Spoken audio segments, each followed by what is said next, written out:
그리고 그 피를 깨끗하게 걸러주는 기관이 바로 콩팥입니다. 콩팥은 하루 종일 쉬지 않고 혈액을 걸러내며 몸에 필요 없는 물질을 소변으로 배출하고 몸에 필요한 물과 전해질의 균형을 맞추는 일을 합니다. 여기서 많은 분들이 놀라시는 사실이 하나 있습니다. 콩팥은 우리 몸에서 가장 빨리 늙는 장기 중 하나라는 점입니다. 우리가 태어났을 때 콩팥은 아주 깨끗하고 강력한 필터와 같습니다. 어떤 음식을 먹어도 대부분의 노폐물을 잘 걸러낼 수 있습니다. 하지만 시간이 지나면서 상황은 조금씩 달라집니다. 여러분의 콩팥은 지금까지 60년 가까운 세월 동안 단 하루도 쉬지 않고 일을 해 왔습니다. 마치 60년 동안 한 번도 교체하지 않은 정수기 필터와도 같습니다. 처음에는 깨끗했던 필터가 시간이 지나면서 점점 낡고 작은 구멍들이 생기고 그 사이에 찌꺼기들이 쌓이게 됩니다. 이것이 바로 우리가 나이를 먹으면서 겪는 자연스러운 콩팥의 노화화 과정입니다. 의학적으로 이 과정을 설명할 때 우리는 사구체 여과율, 즉 GFR이라는 개념을 사용합니다. 쉽게 말하면 콩팥이 얼마나 잘 걸러주는지를 나타내는 수치입니다. 보통 20대의 건강한 사람은 이 기능이 거의 100점에 가깝습니다. 하지만 40대가 지나면서부터 이 수치는 조금씩 떨어지기 시작합니다.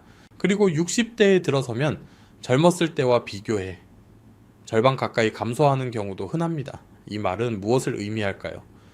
젊었을 때는 사과 3개를 먹어도 콩팥이 충분히 처리할 수 있었지만 지금은 사과 반 개만 먹어도 콩팥이 부담을 느낄 수 있다는 뜻입니다. 문제는 많은 분들이 이런 변화를 전혀 느끼지 못한 채 예전과 같은 식습관을 그대로 유지한다는 점입니다. 몸은 이미 변했는데 습관은 그대로이기 때문에 콩팥은 점점 더 큰 부담을 떠안게 됩니다. 그리고 더 무서운 사실이 하나 있습니다. 콩팥은 우리 몸에서 침묵의 장기라고 불립니다. 기능이 상당히 떨어질 때까지도 특별한 통증이나 신호를 보내지 않는 경우가 많습니다. 그래서 많은 분들이 건강검진에서 수치가 정상이라는 말을 들으면 안심해 버립니다. 하지만 실제로는 콩팥 기능이 이미 많이 약해져 있을 수도 있습니다. 바로 이런 이유 때문에 60세 이후에는 음식 하나를 먹을 때도 조금 더 신중해야 합니다. 젊을 때와 같은 기준으로 식습관을 유지하면 콩팥이 감당하기 어려운 상황이 생길 수 있습니다.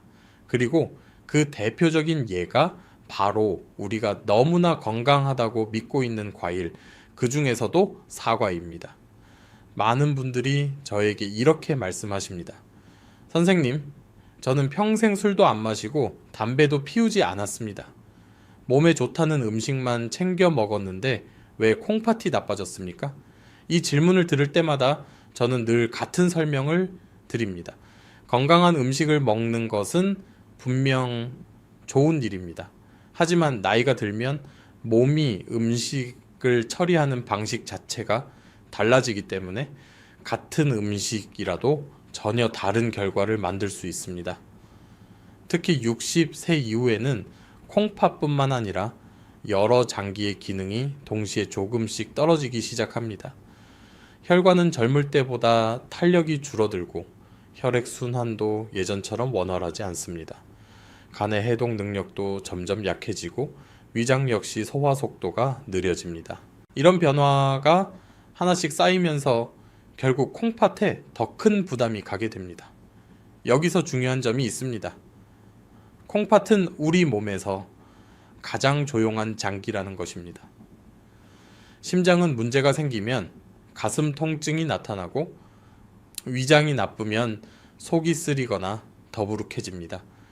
하지만 콩팥은 상당히 기능이 떨어질 때까지도 특별한 신호를 보내지 않는 경우가 많습니다. 그래서 의사들은 콩팥을 침묵의 장기라고 부릅니다.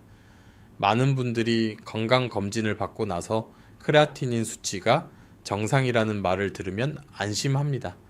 물론 그것도 중요한 지표입니다.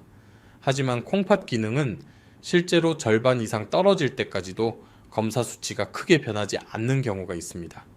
다시 말해, 몸속에서는 이미 변화가 시작되었지만 겉으로는 아무 문제가 없는 것처럼 보일 수 있다는 뜻입니다.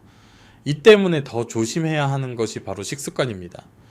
특히 건강에 좋다고 알려진 음식일수록 우리는 경계심 없이 많이 먹는 경향이 있습니다. 과일이 바로 그런 대표적인 예입니다. 많은 분들이 과일은 많이 먹어도 괜찮다고 생각합니다. 자연에서 나온 음식이기 때문입니다. 하지만 과일에는 생각보다 많은 당분이 들어 있습니다. 특히 사과처럼 달콤한 과일에는 과당이 풍부합니다. 젊은 몸에서는 이런 당분을 비교적 잘 처리할 수 있습니다. 하지만 콩팥 기능이 약해진 상태에서는 이야기가 달라집니다. 만약 당분이 너무 빠르게 혈액 속으로 들어오면 혈액이 마치 설탕물이 된 것처럼 끈적해집니다. 그러면 콩팥 속에 있는 아주 작은 혈관들, 즉 사구체가 그 끈적한 혈액을 걸러내기 위해 훨씬 더 많은 힘을 써야 합니다.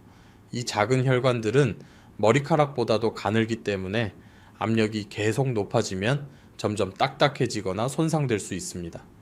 그리고 한번 손상된 사구체는 다시 원래 상태로 돌아오기 어렵습니다.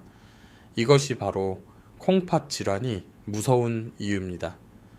겉으로는 아무 문제가 없어 보이지만 내부에서는 작은 손상이 조금씩 쌓이고 있을 수 있습니다.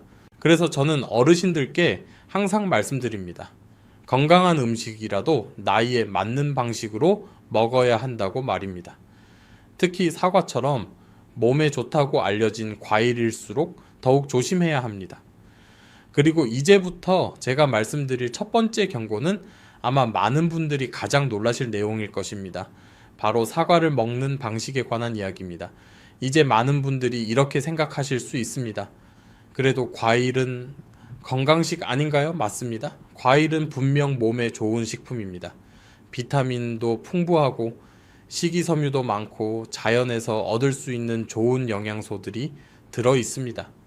그래서 우리는 어릴 때부터 과일은 많이 먹어도 괜찮다고 배워왔습니다. 하지만 여기서 중요한 사실이 하나 있습니다. 과일이 건강식이라는 말은 어디까지나 몸이 그것을 충분히 처리할 수 있을 때의 이야기입니다.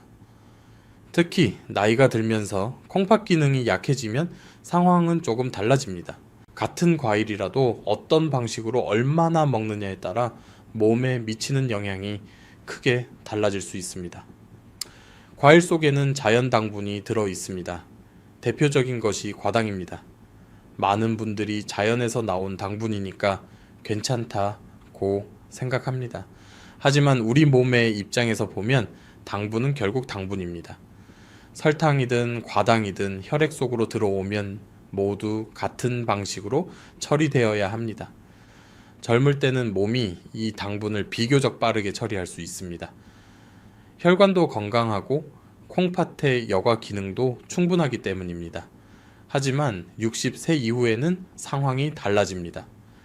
혈관의 탄력도 줄어들고 콩팥이 혈액을 걸러내는 속도도 예전보다 느려집니다. 이때 당분이 갑자기 많이 들어오면 혈액은 점점 끈적해지기 시작합니다. 마치 맑은 물이 아니라 설탕물이 혈관 속을 흐르는 것과 비슷한 상태가 됩니다. 그렇게 되면 콩팥 속에 있는 미세한 혈관들이 큰 부담을 받게 됩니다. 콩팥 속에는 사구체라고 불리는 작은 필터들이 있습니다. 이 필터들은 혈액 속 노폐물을 걸러내는 역할을 합니다. 그런데 혈액 속 당분이 많아지면 이 필터들이 더 강한 압력으로 일을 해야 합니다. 마치 낡은 정수기 필터에 계속해서 끈적한 물을 통과시키는 것과 비슷한 상황이 되는 것입니다. 이런 상태가 반복되면 사구체는 점점 딱딱해지고 기능이 떨어지기 시작합니다. 결국 노폐물을 제대로 걸러내지 못하게 되고 이것이 시간이 지나면서 만성 신장 질환으로 이어질 수 있습니다. 여기서 많은 분들이 한 가지 질문을 하십니다. 그렇다면 과일을 아예 먹지 말아야 합니까? 아닙니다.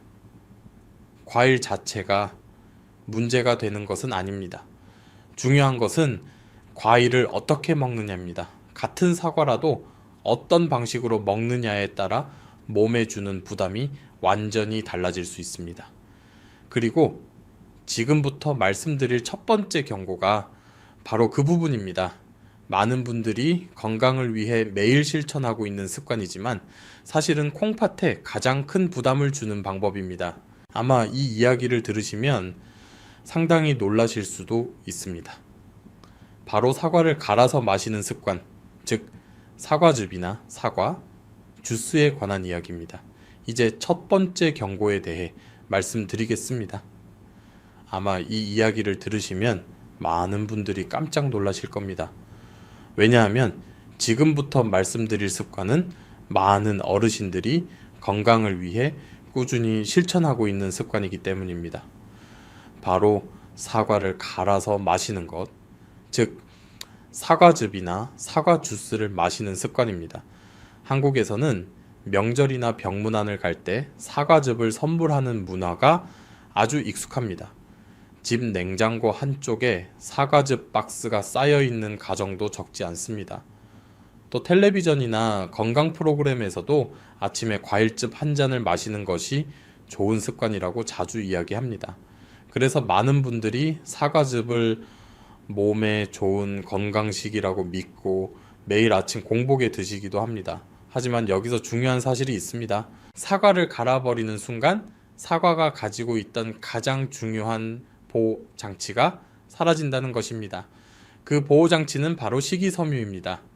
여러분이 사과를 통째로 씹어 먹을 때는 사과 속에 들어있는 당분이 식이섬유라는 촘촘한 그물 안에 들어 있습니다. 그래서 당분이 몸으로 천천히 흡수됩니다. 콩팥이 처리할 수 있는 속도에 맞춰 조금씩 혈액 속으로 들어오기 때문에 큰 부담이 되지 않습니다. 하지만 믹서기로 사과를 갈아버리면 상황이 완전히 달라집니다. 날카로운 칼날이 사과의 조직을 잘게 부수면서 식이섬유 구조가 대부분 파괴됩니다. 이렇게 되면 사과는 더 이상 과일이 아니라 농축된 당분이 들어있는 액체가 됩니다. 여러분이 아침 공복에 사과즙을 한 잔 마시면 어떻게 될까요?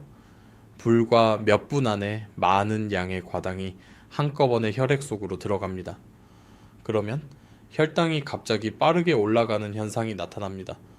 이것을 의학적으로는 혈당 스파이크라고 부릅니다. 혈당이 급격하게 올라가면 콩팥 속의 작은 혈관들이 큰 압력을 받게 됩니다. 콩팥은 혈액 속의 당분을 조절하고 균형을 맞추기 위해 평소보다 훨씬 더 많은 일을 해야 합니다. 이 과정에서 활성산소가 증가하고 콩팥 세포에도 부담이 쌓이게 됩니다. 여기서 끝이 아닙니다. 사과즙 속의 많은 과당은 우리 몸에서 대사되는 과정에서 요산이라는 물질을 만들어냅니다. 요산은 여러분이 잘 알고 계시는 통풍의 원인이 되는 물질입니다. 요산이 많아지면 혈액 속에서 작은 결정 형태로 존재하게 됩니다. 이 결정들은 매우 날카로운 구조를 가지고 있습니다. 마치 깨진 유리 조각과 비슷하다고 생각하시면 이해하기 쉽습니다.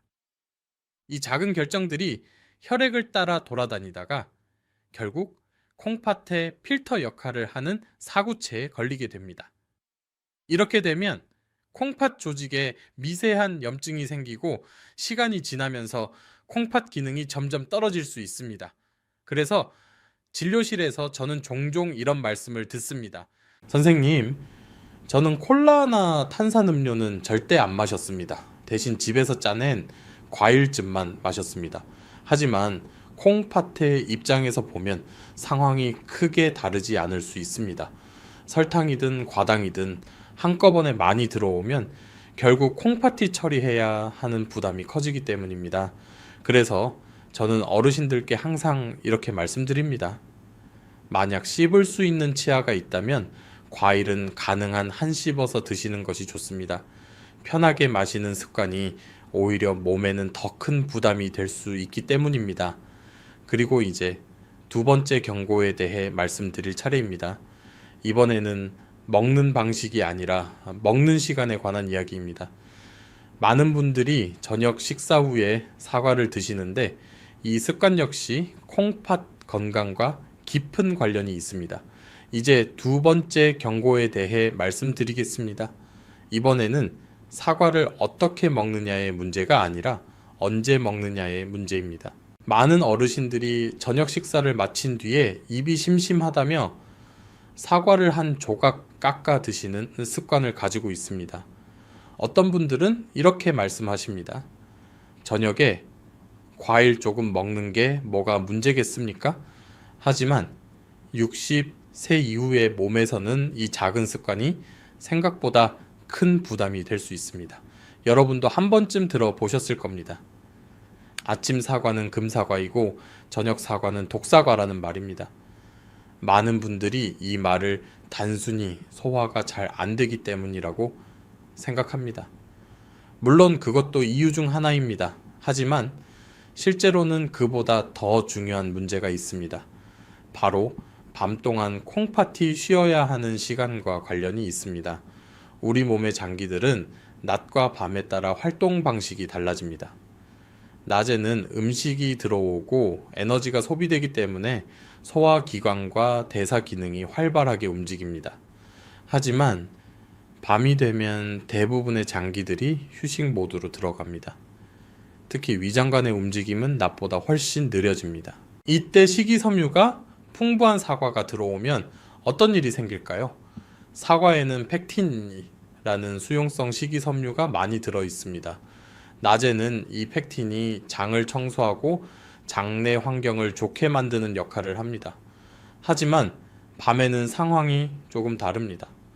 소화 속도가 느려진 상태에서 사과가 들어오면 펙틴이 장 안에서 발효되면서 가스를 만들어 내기 쉽습니다.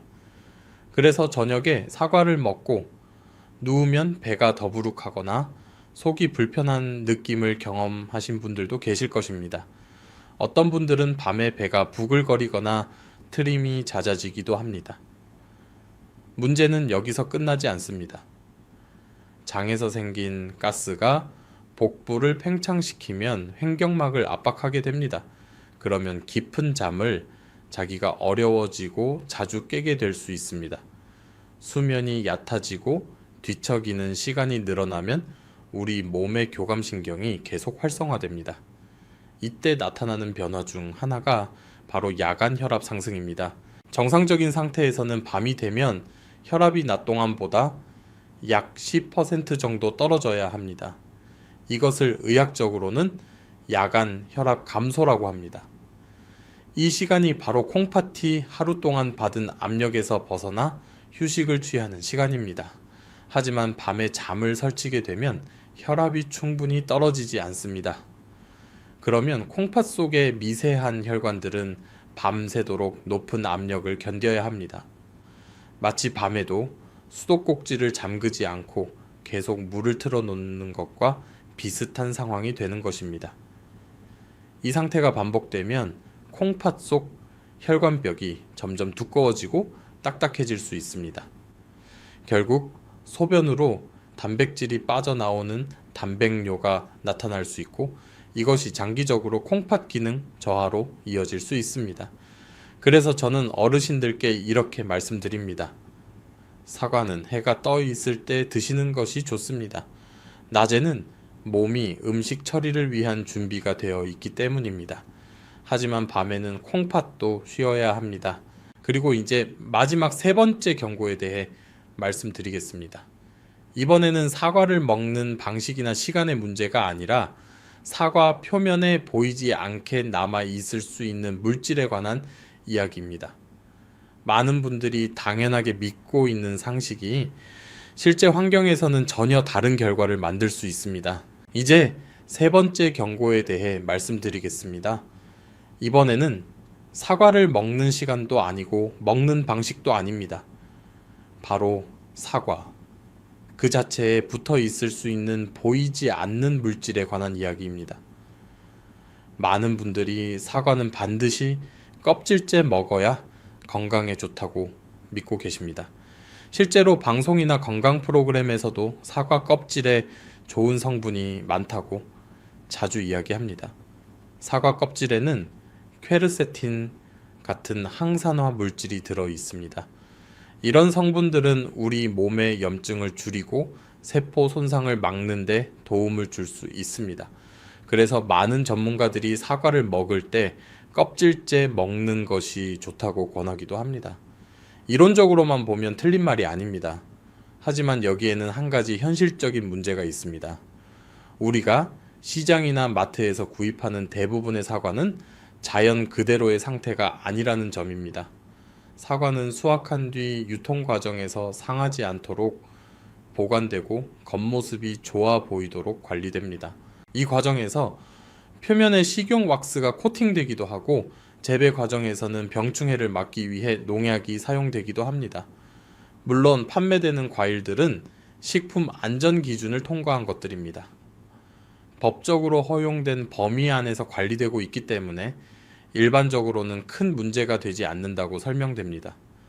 젊고 건강한 간과 콩팥을 가진 사람이라면 이런 미량의 화학 물질을 비교적 잘 처리할 수 있습니다. 하지만 60세 이후의 몸에서는 이야기가 조금 달라집니다. 나이가 들면 간의 해독 능력과 혈액 순환이 젊을 때보다 크게 줄어듭니다. 어떤 연구에서는 간의 해독 능력이 젊은 시절의 절반 정도로 떨어질 수 있다고 보고하기도 합니다. 이런 상황에서는 아주 작은 양의 화학 물질이라도 몸에 오래 남을 가능성이 높아집니다. 특히 사과 표면에 있는 왁스 코팅은 물로 간단히 씻는 것만으로는 완전히 제거되지 않는 경우가 많습니다. 표면이 매끈하고 끈적한 이유도 바로 이 코팅 때문입니다. 그리고 이 왁스층 아래에 농약 성분이 남아있을 가능성도 있습니다. 만약 우리가 사과를 깨끗이 씻지 않은 상태에서 껍질째 먹게 되면 이런 물질들이 그대로 몸속으로 들어갈 수 있습니다. 처음에는 별다른 문제가 없을 수 있습니다. 하지만 이런 작은 물질들이 오랜 시간 반복해서 들어오면 결국 간과 콩팥이 처리해야 할 부담이 조금씩 늘어나게 됩니다. 간이 모든 독소를 완벽하게 처리하지 못하면 그 다음 단계에서 콩팥이 그 역할을 이어받게 됩니다. 결국 혈액을 통해 돌아다니던 미세한 화학 물질들이 콩팥의 필터인 사구체에 도달하게 됩니다. 그리고 콩팥은 이 물질들을 밖으로 배출하기 위해 더 많은 일을 해야 합니다. 그래서 저는 어르신들께 항상 조금 더 안전한 방법을 권해 드립니다. 만약 100% 무농약으로 재배된 사과라는 확신이 없다면 껍질을 과감하게 깎아서 드시는 것도 하나의 방법입니다. 껍질에 있는 비타민을 조금 더 먹으려고 했다가 오히려 몸에 부담이 되는 물질을 함께 섭취할 필요는 없습니다. 비타민과 항산화 성분은 다른 채소나 과일에서도 충분히 얻을 수 있습니다. 하지만 한번 손상된 콩팥 기능은 다시 되돌리기 어렵습니다. 그래서 저는 항상 말씀드립니다. 조금 더 안전한 선택을 하는 것이 장기적으로는 훨씬 현명한 방법이라고 말입니다. 이렇게 해서 우리는 사과와 관련된 3가지 중요한 경고를 모두 살펴보았습니다. 사과즙을 마시는 습관 저녁에 사과를 먹는 습관, 그리고 껍질을 그대로 먹는 습관입니다. 이 3가지를 피하는 것만으로도 콩팥에 가해지는 부담을 크게 줄일 수 있습니다. 그렇다면 이제 많은 분들이 이런 질문을 하실 것입니다. 그럼 사과를 아예 먹지 말아야 합니까? 아닙니다. 사과 자체가 나쁜 음식은 아닙니다. 중요한 것은 사과를 어떤 방식으로 먹느냐입니다. 그리고 이제부터 제가 말씀드릴 내용이 바로 그 해답입니다. 이제 한 가지 실제 이야기를 들려드리겠습니다. 진료실에서 제가 직접 만났던 환자분의 이야기입니다. 이 이야기는 단순한 예가 아니라 많은 어르신들에게서 실제로 반복해서 나타나는 상황이기도 합니다. 몇 해 전 제 진료실을 찾아오신 68세 여성 환자분이 계셨습니다. 동네에서는 건강관리에 누구보다 철저한 분으로 유명한 분이었습니다. 비가 오나 눈이 오나 매일 아침 공원에서 가볍게 운동을 하셨고 요가도 꾸준히 하셨습니다. 고기나 인스턴트 음식은 거의 드시지 않았고 채소와 과일 위주의 식단을 유지하고 계셨습니다. 처음 진료실에 들어오셨을 때도 스스로에 대한 자부심이 상당히 강하셨습니다. 선생님, 저는 건강관리 정말 열심히 하는 사람입니다. 이렇게 말씀하시며 식단과 생활 습관을 자세히 설명해 주셨습니다. 그런데 이분이 병원을 찾게 된 이유는 최근 몇 달 사이에 몸에 이상한 변화가 생겼기 때문이었습니다. 아침에 일어나면 얼굴과 손이 심하게 붓고 발도 쉽게 부어 신발이 꽉 끼는 느낌이 든다고 하셨습니다. 그리고 화장실에 갈 때마다 소변 위에 거품이 많이 생긴다는 말씀도 하셨습니다. 처음에는 단순히 피곤해서 그런가 하고 대수롭지 않게 생각했지만 증상이 점점 심해지면서 걱정이 되어 병원을 찾게 되셨다고 합니다. 검사를 진행한 결과 이 환자분의 콩팥 기능은 이미 상당히 떨어진 상태였습니다. 만성 신장 질환 3기에 해당하는 수준이었습니다. 결과를 설명드리자 환자분은 믿기지 않는다는 표정으로 한동안 말을 잇지 못하셨습니다. 그리고 잠시 뒤 이렇게 말씀하셨습니다. 선생님, 저는 평생 술도 안 마시고 담배도 안 피웠습니다.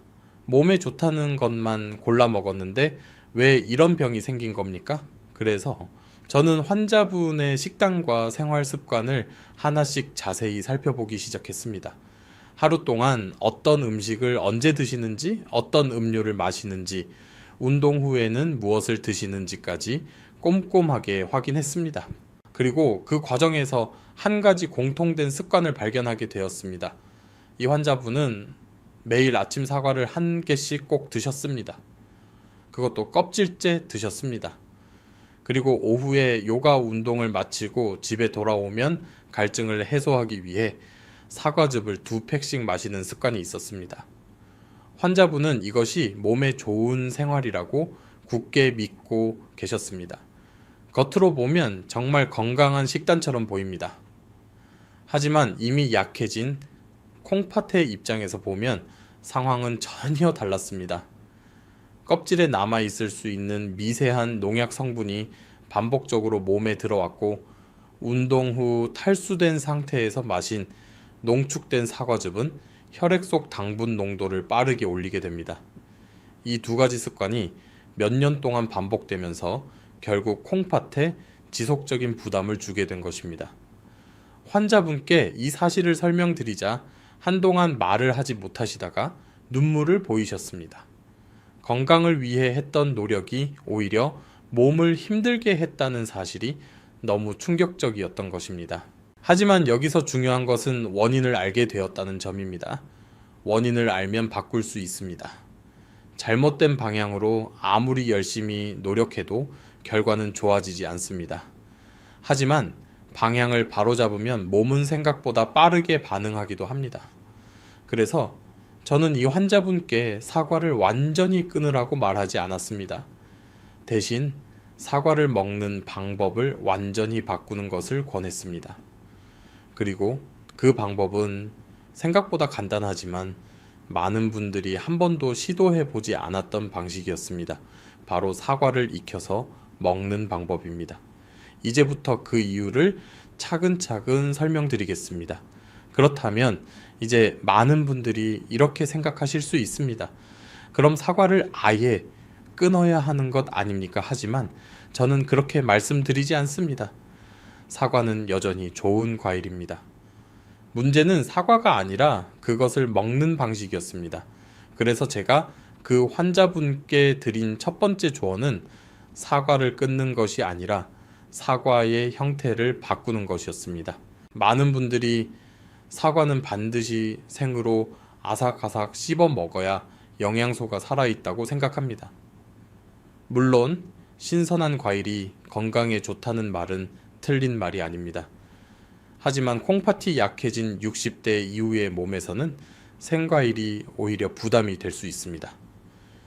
특히 위장 기능이 예전 같지 않은 경우에는 차가운 생과일이 소화기관에 자극을 줄 수도 있습니다. 그래서 저는 어르신들께 사과를 익혀서 드시는 방법을 권해드립니다. 사과를 가볍게 익히면 여러 가지 긍정적인 변화가 생깁니다. 먼저 사과의 조직이 부드러워지면서 소화가 훨씬 쉬워집니다. 딱딱한 생사과를 씹어 삼키는 것보다 위와 장이 훨씬 편안하게 받아들일 수 있습니다. 또 하나 중요한 변화는 사과 속에 들어있는 식이섬유입니다. 생사과에서는 식이섬유가 단단한 세포 구조 안에 들어있기 때문에 몸에서 충분히 활용되지 못하는 경우가 있습니다.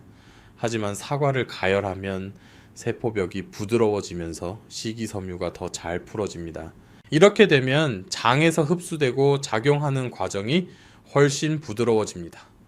이 변화는 콩팥에도 긍정적인 영향을 줄 수 있습니다. 소화가 편안해지면 몸 전체의 대사 과정이 안정되고 불필요한 노폐물이 과도하게 만들어지는 상황을 줄일 수 있습니다. 결국 콩팥이 처리해야 할 부담도 자연스럽게 줄어듭니다. 또 한 가지 중요한 점은 산성 자극입니다. 생사과에는 사과산이라는 유기산이 들어 있습니다. 젊은 사람에게는 크게 문제가 되지 않지만 위장 기능이 약해진 어르신들에게는 속쓰림이나 불편함을 만들 수 있습니다. 하지만 사과를 익히면 이런 산 성분이 일부 줄어들면서 맛도 훨씬 부드러워집니다. 이렇게 익힌 사과는 위와 장에 부담을 주지 않으면서도 사과가 가진 영양소를 편안하게 전달해 줄 수 있습니다. 마치 거칠고 단단한 음식을 그대로 먹는 것이 아니라 부드럽게 조리된 음식으로 바꾸는 것과 같은 원리입니다. 그래서 저는 그 환자분께 사과를 익혀서 드시도록 권했습니다. 그리고 단순히 사과만 익히는 것이 아니라 콩팥 건강에 도움을 줄 수 있는 재료를 함께 사용하는 방법을 알려드렸습니다. 이 방법은 어렵지 않지만 꾸준히 실천하면 몸이 편안해지는 변화를 느끼는 분들이 적지 않습니다. 이제 그 구체적인 방법을 여러분께도 소개해 드리겠습니다. 이제 제가 환자분께 알려드렸던 방법을 여러분께도 소개해 드리겠습니다. 방법은 생각보다 아주 간단합니다. 특별한 약이나 비싼 재료가 필요한 것도 아닙니다. 집에서 쉽게 구할 수 있는 재료만으로도 충분히 만들 수 있습니다. 제가 권해드리는 방법은 바로 따뜻하게 익힌 사과에 몇 가지 재료를 더해 먹는 것입니다. 먼저 준비할 것은 사과 반 개입니다. 가능하다면 껍질은 벗겨주는 것이 좋습니다. 앞서 말씀드렸듯이 유통 과정에서 남아 있을 수 있는 농약이나 왁스에 대한 걱정을 줄이기 위해서입니다. 껍질을 벗긴 사과는 너무 크게 자르지 말고 한 입에 먹기 좋은 크기로 잘라 주십시오. 손가락 한 마디 정도 크기가 가장 적당합니다. 다음으로 준비할 재료는 계피 가루입니다. 계피는 오래전부터 몸을 따뜻하게 하고 혈액 순환을 돕는 향신료로 알려져 있습니다. 특히 몸이 차가워지기 쉬운 어르신들에게는 비교적 부담 없이 사용할 수 있는 재료입니다. 사과 위에 티스푼 반 정도의 계피 가루를 가볍게 뿌려주시면 됩니다. 마지막으로 호두 2알 정도를 준비합니다. 호두는 지방이 많다고 걱정하시는 분들도 있지만 실제로는 몸에 도움이 되는 불포화 지방산이 풍부합니다. 특히 혈관 건강에 긍정적인 영향을 줄 수 있는 오메가3 지방산이 들어 있습니다. 호두 2알을 잘게 부수어 사과 위에 함께 올려 주십시오. 이렇게 준비한 사과를 작은 그릇에 담아 찜기에 넣고 약 15분 정도 익혀주시면 됩니다. 사과가 부드럽게 익어 젓가락으로 찔렀을 때 쉽게 들어갈 정도가 되면 충분합니다. 만약 찜기가 없다면 전자레인지용 용기에 담아 2분에서 3분 정도 데워도 괜찮습니다. 중요한 것은 사과를 따뜻하게 익혀서 드시는 것입니다. 익힌 사과는 식감이 부드러워지고 자연스러운 단맛이 더 느껴집니다. 계피 향이 은은하게 퍼지면서 먹기도 훨씬 편안해집니다. 그리고 호두가 들어가면 고소한 맛이 더해져 단순한 과일 간식이 아니라 영양이 균형 잡힌 작은 식사가 됩니다. 이렇게 따뜻하게 익힌 사과를 아침에 천천히 드셔보십시오. 급하게 삼키지 말고 천천히 씹으면서 드시는 것이 좋습니다. 그러면 속이 편안해지고 몸이 따뜻해지는 느낌을 받을 수 있습니다. 물론 이 음식 하나만으로 모든 콩팥 문제가 해결된다고 말씀드릴 수는 없습니다. 하지만 중요한 것은 몸에 부담을 주는 습관을 줄이고 몸이 편안하게 받아들일 수 있는 방식으로 음식을 바꾸는 것입니다. 작은 변화처럼 보이지만 이런 변화들이 쌓이면 콩팥이 받는 부담도 조금씩 줄어들 수 있습니다. 그리고 여기서 한 가지 더 말씀드리고 싶은 것이 있습니다. 아무리 좋은 방법이라도 꾸준히 실천하지 않으면 의미가 없습니다. 그래서 저는 어르신들께 아주 간단한 실천 방법을 하나 더 권해드립니다. 바로 3일 동안 생활 습관을 점검해 보는 방법입니다. 이제 그 방법을 설명드리겠습니다. 이제 제가 어르신들께 자주 권해드리는 아주 간단한 방법을 하나 말씀드리겠습니다. 특별한 약이 필요한 것도 아니고 복잡한 계획도 아닙니다. 단지 3일 동안 생활 습관을 조금만 바꿔보는 것입니다. 이 짧은 기간 동안 몸이 어떻게 반응하는지 스스로 확인해 보는 것입니다. 첫째 날은 정리의 날입니다. 집에 돌아가셔서 냉장고를 한번 열어보십시오. 혹시 한쪽 구석에 과일즙이나 사과즙이 쌓여 있지는 않습니까? 건강을 위해 사두셨을 것입니다. 하지만 지금까지 말씀드린 내용을 떠올려 보시고 잠시 멈춰 보십시오.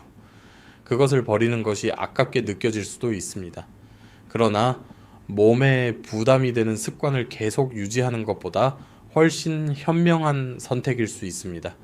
그리고 그날 저녁에는 한 가지 원칙을 지켜보십시오.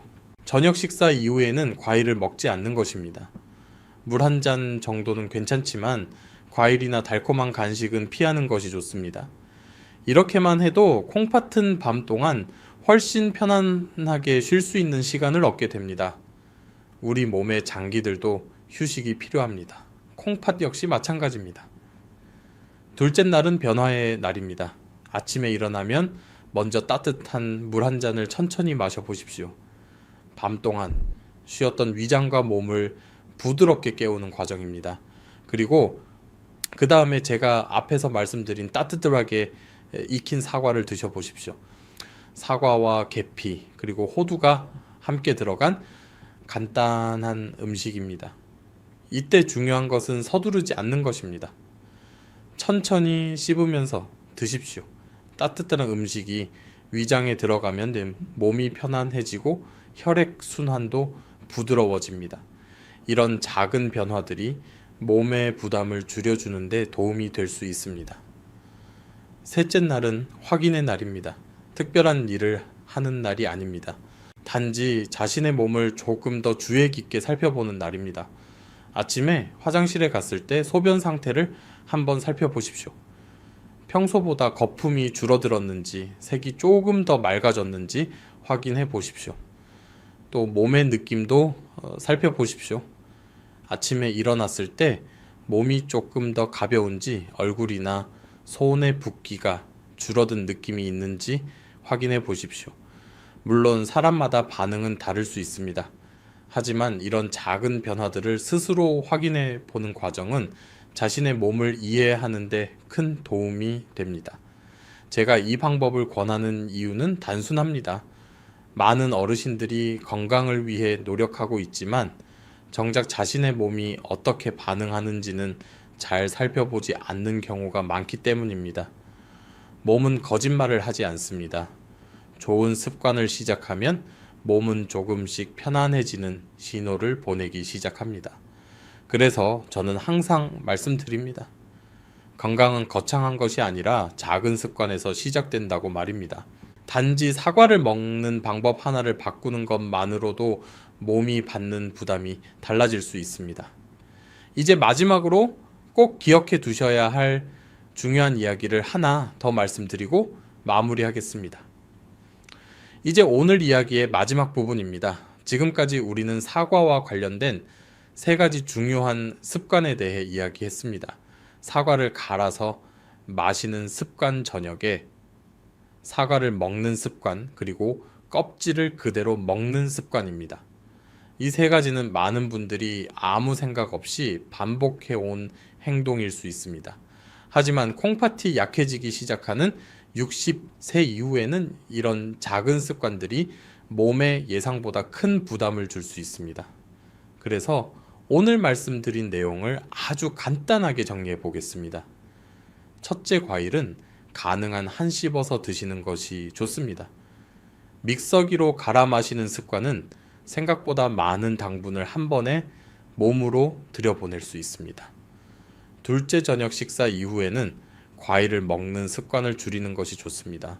밤에는 우리 몸의 장기들이 쉬어야 하기 때문입니다. 셋째, 사과를 먹을 때는 상황에 따라 껍질을 벗기는 것도 하나의 방법이 될 수 있습니다. 특히 재배 과정이나 유통 과정이 확실하지 않은 경우라면 더욱 그렇습니다. 그리고 제가 오늘 가장 강조하고 싶은 것은 이것입니다. 사과 자체가 나쁜 음식은 절대 아닙니다. 문제는 우리가 그것을 어떤 방식으로 먹느냐입니다. 조금만 방법을 바꾸면 같은 음식도 몸에 훨씬 편안하게 받아들여질 수 있습니다. 그래서 저는 어르신들께 사과를 따뜻하게 익혀서 드시는 방법을 권해드렸습니다. 작은 변화지만 몸이 느끼는 부담을 줄이는데 도움이 될 수 있습니다. 물론 여기서 한 가지 중요한 말씀을 드려야 합니다. 만약 이미 콩팥 기능이 크게 떨어진 상태이거나 의사의 치료를 받고 계신 분이라면 반드시 담당 의사와 상의하시는 것이 좋습니다. 음식과 생활 습관은 건강을 돕는 중요한 요소이지만 병원 치료를 대신할 수는 없습니다. 사랑하는 어르신 여러분, 우리는 평생 가족을 위해 열심히 살아왔습니다.